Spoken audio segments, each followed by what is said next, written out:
Loof roommate is physically linked to my water cup. I twist the cap and he groans. I take a sip and he licks his lips. But when I poured bubble tea into it and took a few hard pulls on the straw, he lunged at me and snatched the cup away. Don't suck. My cheap plastic water bottle hit the dorm floor and shattered. Great. My roommate, Sebastian, slid a drawer open and pulled out a cup. Here, take this. It was a glass tumbler. High quality stuff. It had these transparent purple lavender flowers swirling around the glass. The lid had a small, tight silicone hole tailored for a straw. It looked brand new. Pristine. I was honestly a little shook. Thanks, man. He avoided my eyes, turning his back to me to focus on his gaming rig. I carefully twisted the lid open. Immediately, a suppressed, low groan came from Sebastian's direction. I poured some warm water in and took a sip. Sebastian sucked in a sharp, jagged breath. His hand on the mechanical keyboard trembled, his fingers slipping off the keys. He licked his lips, looking like he was enduring some kind of torture or intense pleasure. His lips were thin, the Cupid's bow sharp like a knife. Looking at them made me want to bite them. Yeah, okay, I admit it. I'm into Sebastian. I swear to God, before I met him, I was the straightest guy in the state. After high school, my only plan was to get to college and bang a hot, bubbly cheerleader. But the moment I walked into this dorm and saw Sebastian,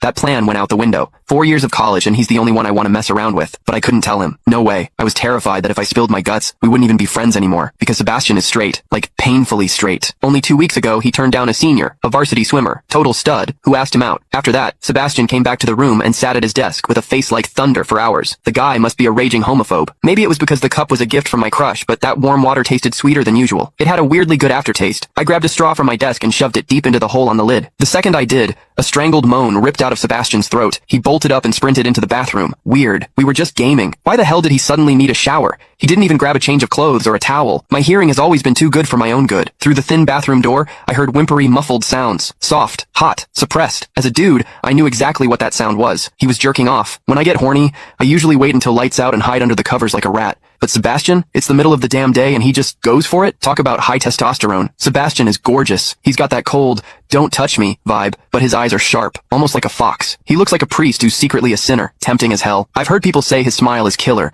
but I've never actually seen it. Sitting there, I couldn't help but picture what was happening behind that door. That aloof, icy face flushed with heat, his lean, muscular body, the veins popping on the back of his hand as he gripped himself. Does he keep that cold expression even when he's beating his meat? My thoughts were getting way too dirty. My face felt hot. After a long time, I heard a final, guttural grunt from the bathroom. The door clicked open, and Sebastian walked out. His face was bright red, a sheen of sweat glistening on his forehead. There was a visible tooth mark on his lower lip where he'd bitten down too hard. He walked straight to his wardrobe, grabbed fresh clothes, and went right back into the bathroom. Then the shower turned on. Okay, now he was actually cleaning up. The mental image of him panting in there made my throat dry. I grabbed the glass tumbler again, and chugged a few large gulps. The water in the bathroom stopped, then started again. It took him forever to come out. When he finally did, he looked at me with this weird, resentful glare. Strange. Was I imagining things? Sebastian sat back down to game, and I poured myself another refill. I wasn't really thirsty anymore, but I began chewing on the plastic straw out of habit. Click the link in my bio to get the full story for free.